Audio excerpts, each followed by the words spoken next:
Here we are looking up into the body of the valve, and here's our lever here. Because this hasn't been used for some time, I just use it for demo purposes. This lever has become completely stuck. The valve won't move at all. I can't pull it open at all. It's absolutely solid, and I don't know if you can see in here, but it's quite cruddied up where it's been left, and this is what can happen.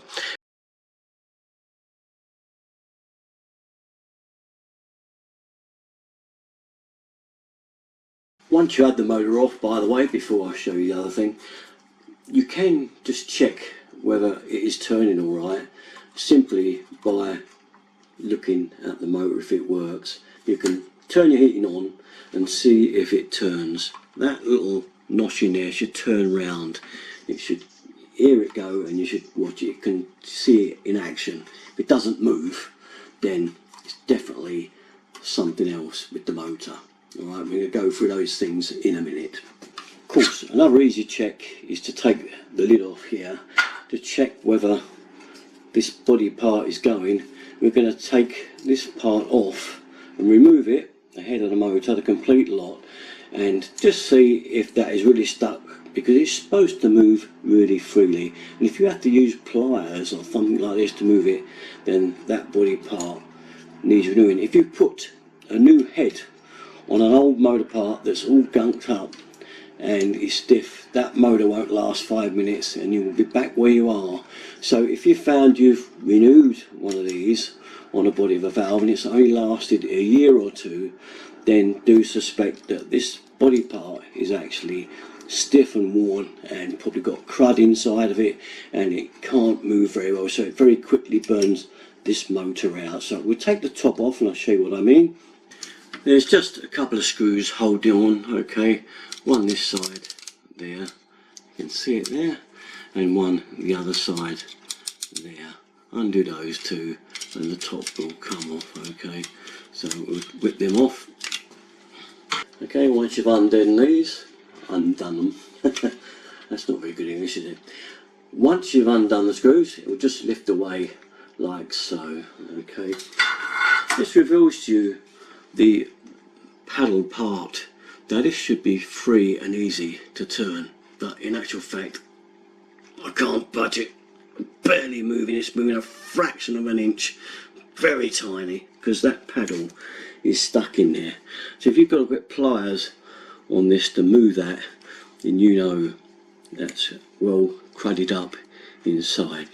Right, so I've used a pair of pliers to free it up now, so you can see that it's moving now because I've freed it, and basically it is opening and shutting now.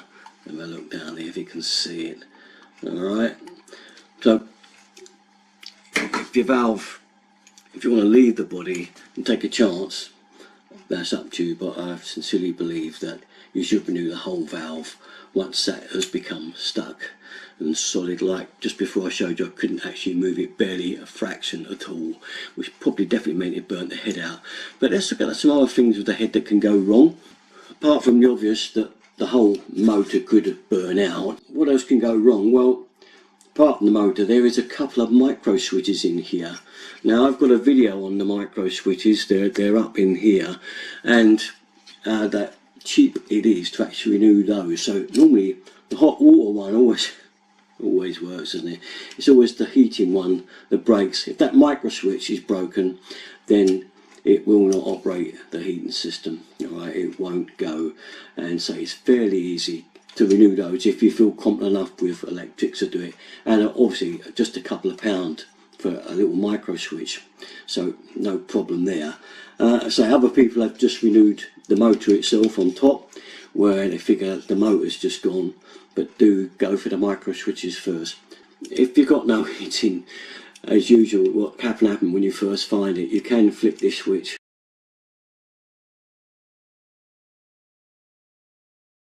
Alright, once it's in there and locked in, because you have to pull it over and lock it in, right over like so.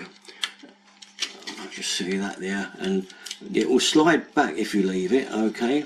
It's a common thing that happens. People pull it over, you see the motor going, and then they leave it and think, oh, that's done it, you know, but that motor's going to slide back and it'll go off again. So if your heating has gone, you suspect obviously it's the valve. When you do this, pull that spring out, it's tough, and then lift it and lock it up into that little groove there. So look, here we go, clink. Now it's locked in manual mode. You'll have to have hot water with your heating. That's part of the parcel for doing this little fix. Just temporary really, until you get either the motor sorted out, or the body, or you redo the whole thing. That's entirely up to you. But they're the things that can go wrong with a motorised valve, and that's just an emergency thing to get you out of it. Release it and it will spring back. You'll hear the motor go. So they're the little things, little tricks, little things to look at if you've got no heating and you suspect the freeway valve. If you've got a combi, I'm afraid you can't touch your freeway valve in there. I'm afraid you've got to be gas safe to touch anything inside a combi. So this only affects you with F&E systems, but they are a nightmare. They're always going wrong quite often. So I mean, we look at the pump first, always make sure that pump's running, it's not dead. But obviously sometimes they're connected to the switch, so that this has to be switched over for the pump to come on, for the boiler to light. So a lot of people go for the pump sometimes and it's the wrong thing to go for. I think, oh, it's completely dead, you know. Why, it must be the pump. But this thing depends how it's wired. It's till that little micro switch is operational, the boiler, the pump, nothing's gonna quite make it, because that's the idea. It has to be open for the heating, and the pump starts to work and pump it all around the heating system. So there we are, just a few little tips and tricks again with the freeway valve, and that's about it. All my stuff done. See you next time. Derek and 33. Thanks guys. Bye bye.